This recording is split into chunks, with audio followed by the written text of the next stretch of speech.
कुछ हमने पढ़ लिया है, तो जितना पढ़ा है उसको आप अच्छे से रिवाइज करें। अब हम आगे बढ़ते हैं। पिछले क्लासेस में कुछ बच्चों को फ्लक्स से रिलेटेड कुछ डाउट्स आ रहे थे कि चार्ज अगर सरफेस पे है या फिर कहाँ पर है, कितना फ्लक्स होगा। तो सुनिए थोड़ा बात को ध्यान से।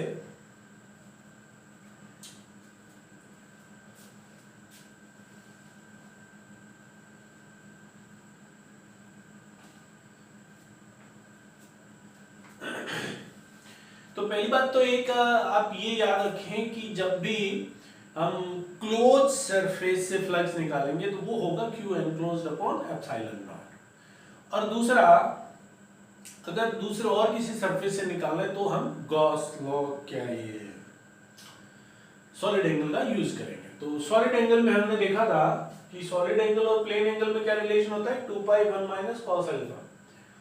तो अब थोड़ा गौर से देखना, चीजों को समझने की कोशिश करना। सपोज कि ये एक डिस्क है और डिस्क की कुछ भी रेडियस है और यहां से कुछ x डिस्टेंस पे यहां पर एक चार्ज है Q। तो इस डिस्क से कितना फ्लक्स पास होगा ये निकालते हैं। तो कितना होगा, तो ये हो गया आपका प्लेन एंगल अल्फा और उसके बाद आपने ऐसे घुमा दिया तो सॉलिड एंगल बन गया।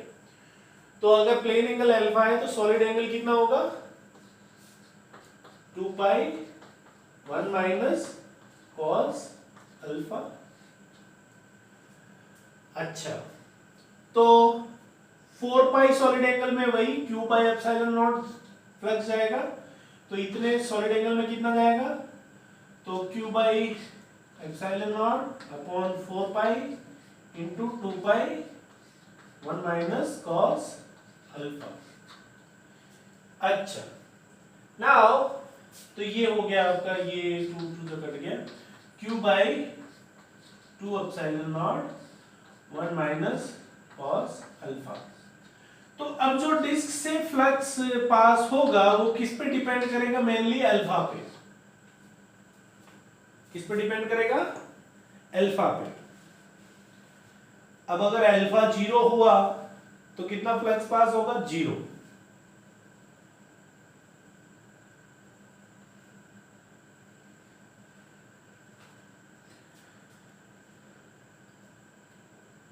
अल्फा 0 कब होगा, तो अल्फा 0 होगा, इसका मतलब डिस्क कहां पर होगी, बहुत दूर। क्लियर है, या फिर डिस्क बहुत ही छोटी होगी। दूसरी बात, अगर मैं यहां पे सोचो थोड़ा बात को कि लिमिट लगाऊं कि x टेंड्स टू 0। इस लिमिट का क्या मतलब है वो तो हम बाद में देखेंगे। x टेंड्स टू 0, अगर x टेंड्स टू 0 इसका मतलब चार्ज बहुत नजदीक आ गया, और अगर x टेंड्स टू 0 है इसका मतलब अल्फा कितना हो गया, अल्फा टेंड्स टू 90। सुनना बात को ध्यान से। If x tends to 0, it means alpha tends to 90, x ये है, तो फ्लक्स कितना हुआ, then flux tends to, ये हो गया cos 90 0 Q/2 ε0। अब x tends to 0 का मतलब क्या है, what does it means, क्या मतलब है इसका, तो इसका मतलब है कि charge is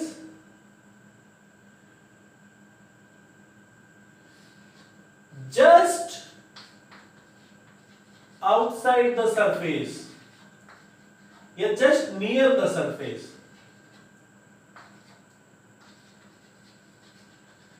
just near the surface, very near the surface, या फिर जस्ट आउटसाइड, जस्ट इनसाइड। मतलब यहां पर एक पेच है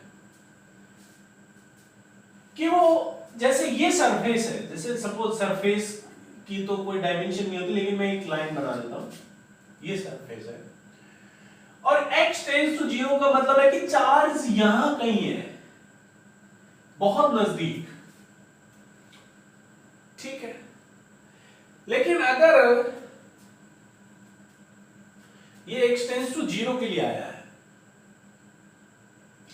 लेकिन अगर x 0 हो जाए, क्या हो जाए, x 0 हो जाए, तो क्या x 0 होगा तो क्या आप अल्फा डिफाइन कर पाओगे? पहली बात तो ये सोच के देखो।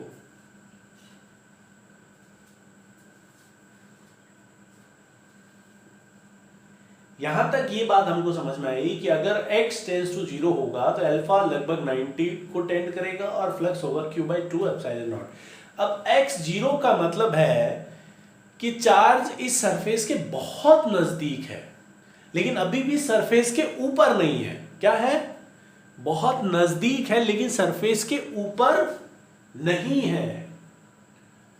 तो बहुत नजदीक है तो फ्लक्स कितना पास होगा? q/2 एप्सिलॉन नॉट, ठीक है। अच्छा,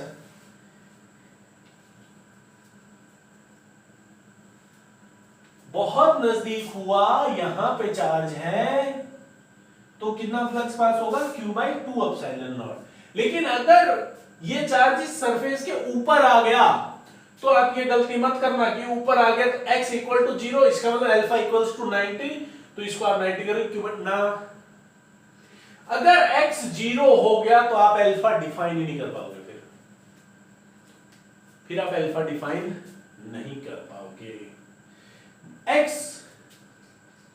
0 तब होगा कि charge is on the surface, ये just outside, just inside, just near, very close to, उसके लिए आपके टेंस वाला लगेगा। लेकिन चार्ज ऑन द सरफेस मतलब equals to 0। On the surface मतलब ये जैसी सरफेस थी, चार्ज इसके ऊपर है। अब यहां नहीं है, चार्ज कहां है? अगर चार्ज की कुछ डायमेंशन होती तो चार्ज यहां है,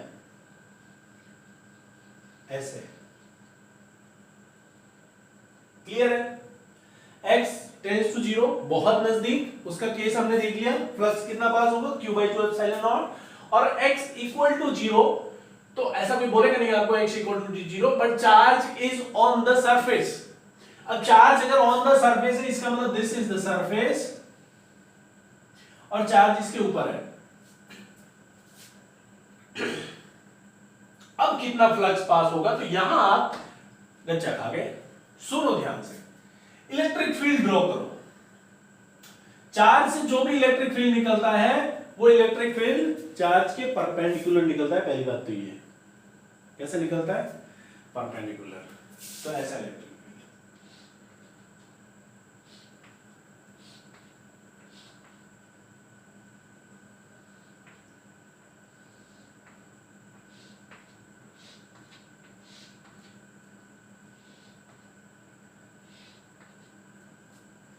क्या एक तो ये सिचुएशन है, दूसरी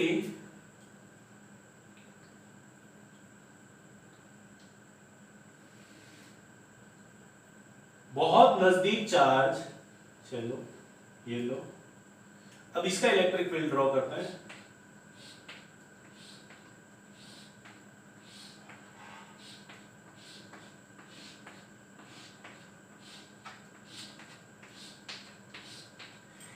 इस वाले केस में जब आपका x टेंड्स टू 0 है, तो देखो ये जो लाइंस हैं, ये वाली, ये लाइंस इस व्हाइट लाइन मतलब सरफेस को क्रॉस करके निकल रही है। इसका मतलब फ्लक्स है यहां पर कितना है? q/2 epsilon not. लेकिन अगर चार्ज इस सरफेस के ऊपर ही रखा हुआ है तो आप देखो यहां से लाइन ओरिजिनेट हुई, इंफिनिटी पे टर्मिनेट हुई, बीच में कहीं सरफेस नहीं आई, इसके बीच में भी कोई सरफेस नहीं आई, इसके बीच में भी कोई सरफेस नहीं आई, तो सरफेस तो यहां रह गई।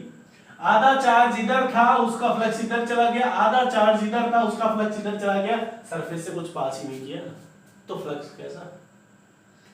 तो फ्लक्स किस बात का? दूसरी चीज, आप ये भी कईयों को लगता होगा कि सर जो इलेक्ट्रिक फील्ड लाइंस ये जा रही है, ये तो इससे पास हो रही है। नहीं, ये फील्ड लाइंस जो इस सरफेस के पैरेलल जा रही है, ऐसे, तो वो इलेक्ट्रिक फील्ड तो इधर है, लेकिन सरफेस का एरिया वेक्टर तो सरफेस के परपेंडिकुलर इधर होगा ना, एरिया वेक्टर इधर होगा, तो ये 90 डिग्री, तो कितना फ्लक्स पास होगा, 0। तो जब भी, अब आप एक बात को ध्यान रखें, जब भी कोई सरफेस हो और कहे कि सरफेस के ऊपर चार्ज रखा हुआ है, तो इस चार्ज की वजह से इस सरफेस में से कोई फ्लक्स पास नहीं होगा। लेकिन अगर थोड़ा बाहर थोड़ा अंदर ऐसी कुछ मादी कर दी तो फिर फ्लक्स पास होगा।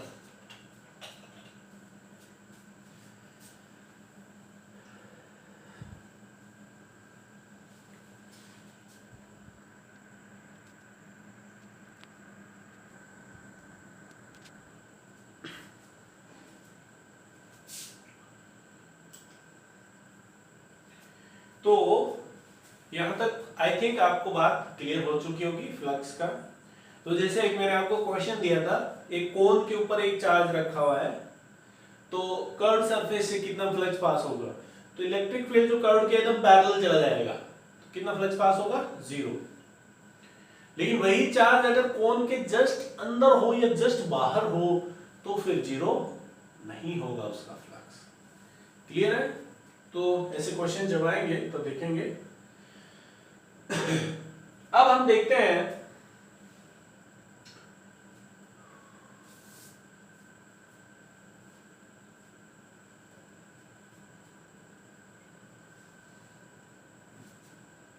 इलेक्ट्रिक फील्ड निकालेंगे। अब हम electric field using Gauss law.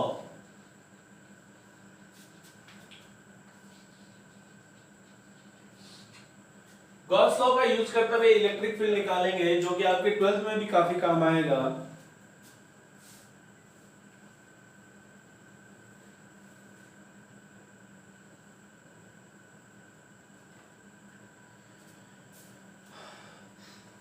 तो चार्ज का मैं इलेक्ट्रिक फील्ड चलो निकाल लेते हैं, वैसे वहीं से हमने शुरुआत की थी गॉस लॉ की, फिर भी निकाल लेते हैं। तो एक चार्ज है Q, इससे r डिस्टेंस पर आपको इलेक्ट्रिक फील्ड निकालना है कि r पे इलेक्ट्रिक फील्ड कितना होगा। तो गॉस लॉ से इलेक्ट्रिक फील्ड कैसे निकाला जाता है, तो कुछ स्टेप्स हैं। पहला step, consider a Gaussian surface.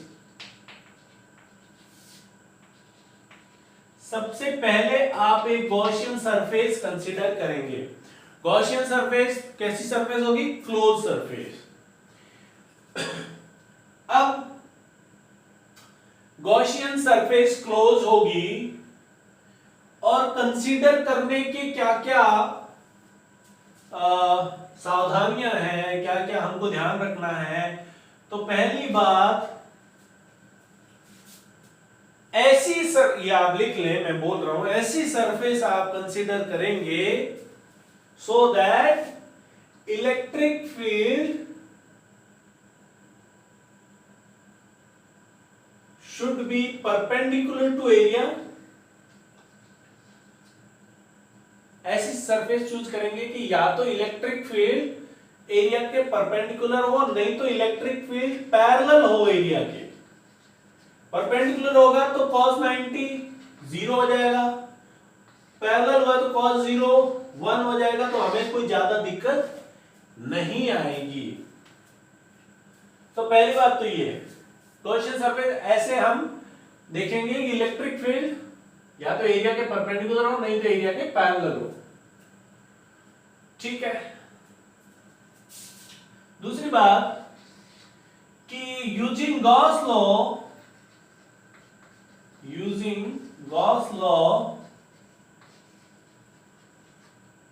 we can find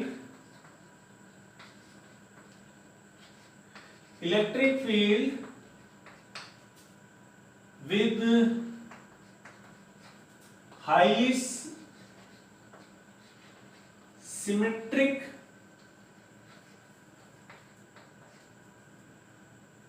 charge distribution या फिर electric field distribution, highly symmetric electric field, बहुत ज्यादा सिमेट्रिक जब इलेक्ट्रिक फील्ड होगा तभी हम गॉस लॉ का यूज करके इलेक्ट्रिक फील्ड निकाल सकते हैं, नहीं तो नहीं निकाल पाएंगे। तो पहली बात आपने देखी, कंसीडर ए गॉसियन सरफेस। चलो अब ये चार्ज क्यू है, r डिस्टेंस पर इलेक्ट्रिक फील्ड निकालना है, तो कैसी गॉसियन सरफेस माने। तो पहले देखो इसका इलेक्ट्रिक फील्ड होता कैसा है। तो इस चार्ज क्यू का इलेक्ट्रिक फील्ड होता है अवे फ्रॉम द चार्ज और रेडियली, ऐसा होता है। अब r डिस्टेंस पर यहां पर जो इलेक्ट्रिक फील्ड होगा वही r डिस्टेंस पर यहां पर होगा, वही r डिस्टेंस पर यहां पर होगा। हाँ डायरेक्शन अलग होगी बट होगा तो यही, मैग्नीट्यूड तो सेम होगा। तो हर r डिस्टेंस पर इलेक्ट्रिक फील्ड सेम होगा। तो मैं क्या करता हूं, कैसी सरफेस लूं, मैं एक स्फीयर ले लेता हूं।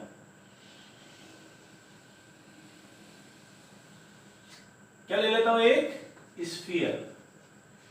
स्फीयर में एक रेडियस r होती है और वो इस पॉइंट से हर जगह डिस्टेंस सेम रहती है। तो स्फीयर पे, इस गॉसियन सरफेस पे हर जगह इलेक्ट्रिक फील्ड की वैल्यू क्या है, सेम, मैग्नीट्यूड क्या है, सेम।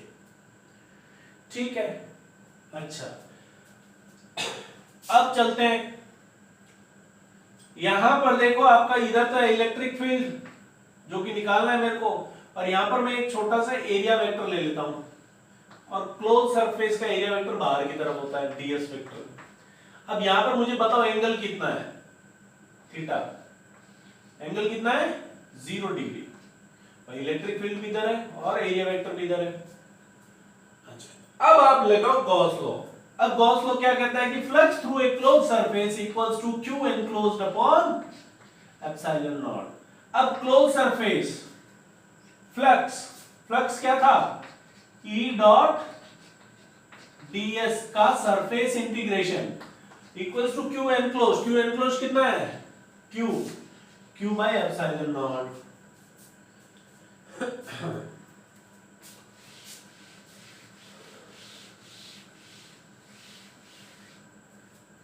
तो फ्लक्स को आप ध्यान रखें, flux is integration of E dot ds।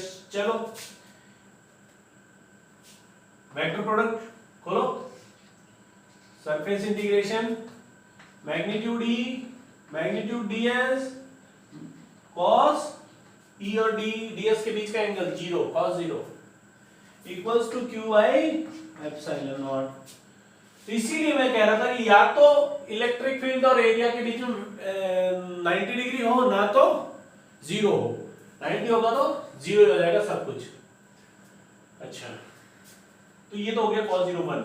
अब देखो r डिस्टेंस पे इलेक्ट्रिक फील्ड निकालना है, जब सरफेस इंटीग्रेशन करोगे तो हर जगह r ही r है, तो इस सरफेस पे हर जगह इलेक्ट्रिक फील्ड सेम है, इलेक्ट्रिक फील्ड कांस्टेंट है, बाहर ले आओ, इंटीग्रेशन बचा ds का,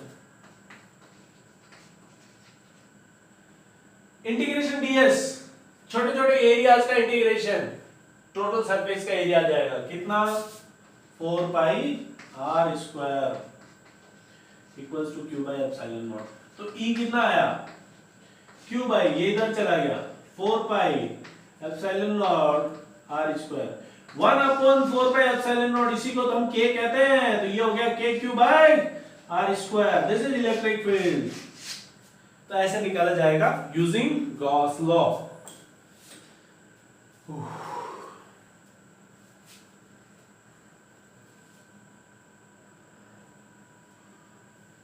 तो यहां पर आपको यह ध्यान देना है कि आप कैसी सरफेस चूज करते हैं।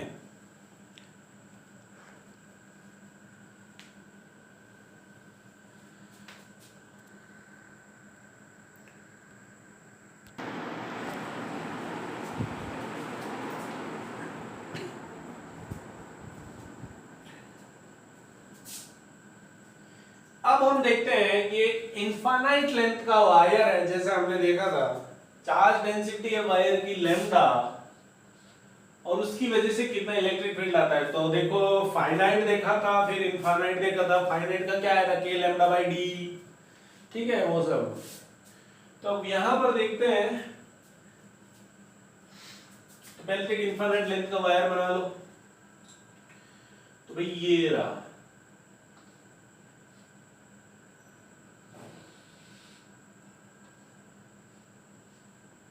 ठीक है। इसमें पॉजिटिव पॉजिटिव ऐसे चार्ज है।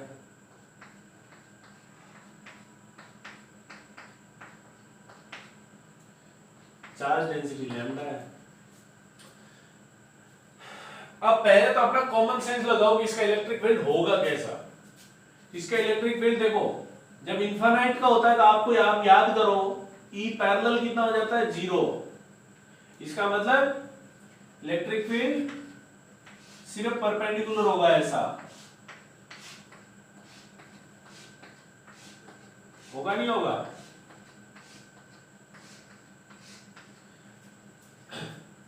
और ऊपर से देखेंगे तो ऐसा भी दिखेगा,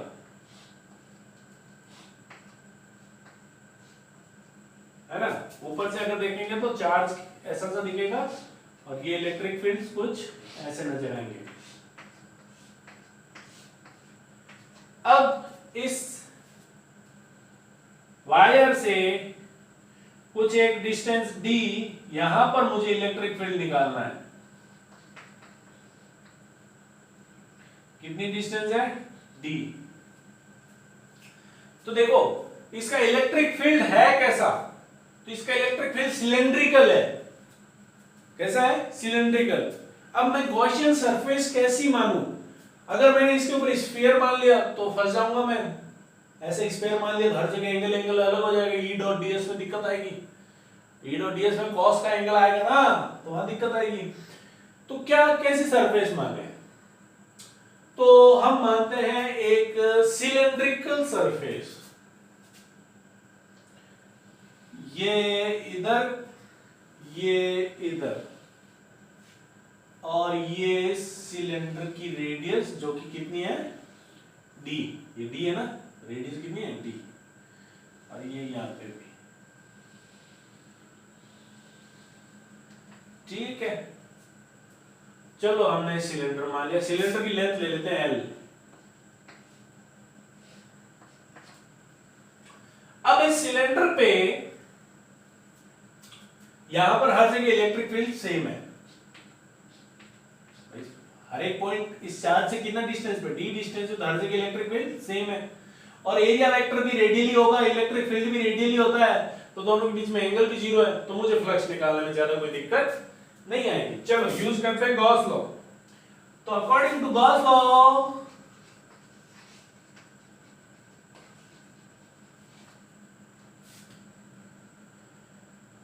flux due to a close surface equals to Q enclosed. अब क्यू एनक्लोज्ड कितना है, इस क्लोज सरफेस के अंदर कितना चार्ज आया, तो पर यूनिट लेंथ में लैम्डा है, एल लेंथ में कितना आएगा, lambda L, Q upon epsilon naught. तो ये फ्लक्स आ गया। अब देखो यहां पर अब क्लोज सरफेस का मुझे फ्लक्स देखना है। कितनी सरफेस है यहां पर, एक ये कर्व सरफेस है, दो यहां पर फ्लैट सरफेसेस है, एक ये, तो 3 सरफेस है यहां पर।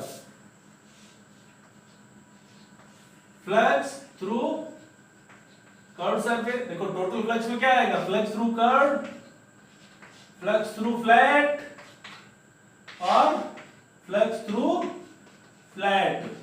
तीनों का जब आप फ्लक्स जोड़ेंगे तो वो किसके बराबर आएगा, lambda L upon epsilon not. अच्छा,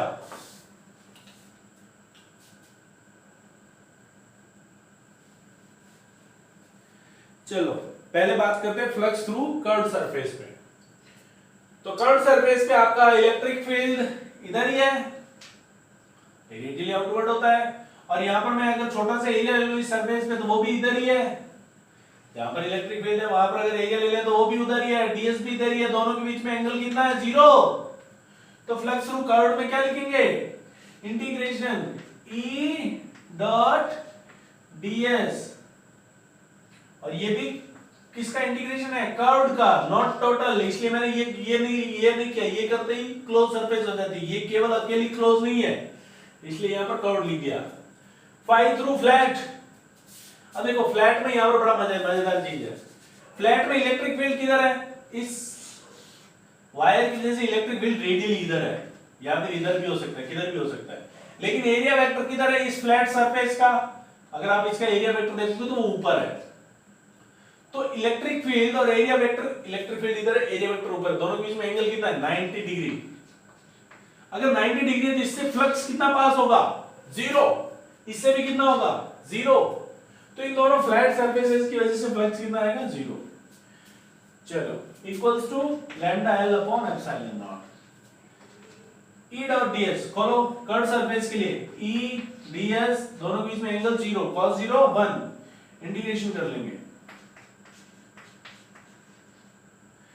अब हर डी पे इलेक्ट्रिक फील्ड सेम होगा, बाहर ले आओ, ई बाहर आ गया, डीएस का इंटीग्रेशन तो ई डीएस मतलब ये जो आपने एरिया लिया ना इसका इंटीग्रेशन मतलब इस कर्व सरफेस का एरिया कितना होगा, रेडियस कितनी है d, तो 2 पाई d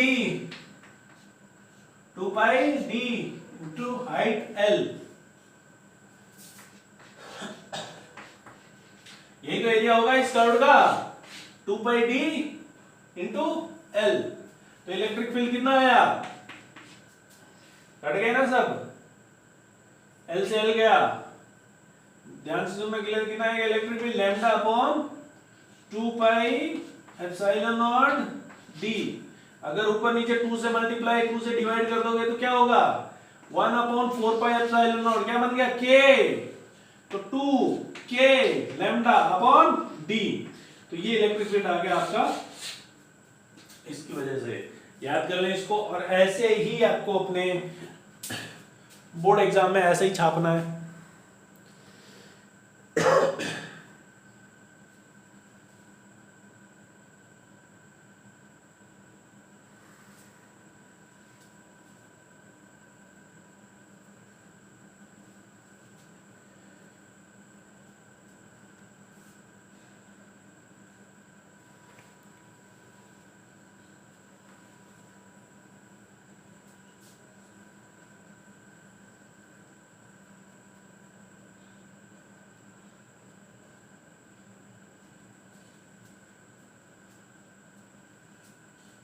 आई होप आपको यहाँ पे समझ में आ गया होगा कि किस तरह से आपको एरिया वेक्टर लेने हैं।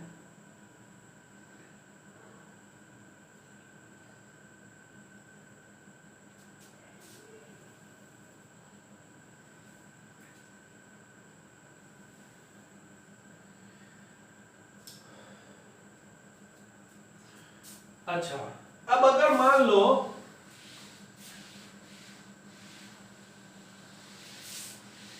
ये तो इनफाइनाइट लेंथ का वायर हुआ, मान लो फाइनाइट लेंथ का वायर हो तो क्या हम उसका गॉस लॉ से निकाल पाएंगे? अगर फाइनाइट लेंथ का वायर है और इसकी वजह से मुझे डी डिस्टेंस पर यहां पर इलेक्ट्रिक फील्ड पूछा है, तो क्या मैं निकाल सकता हूं गॉस लॉ का यूज करके? वैसे तो मुझे पता है कि lambda by D sine theta 1 plus sine theta 2, ये इलेक्ट्रिक फील्ड परपेंडिकुलर होता था, पैरेलल भी आता था कुछ। तो अगर मैं यही ट्रिक अपनाऊं कि ये है ऐसा चार्ज है, तो मैं क्या करता हूं, इस पे एक सिलेंडर ले लेता हूं ये।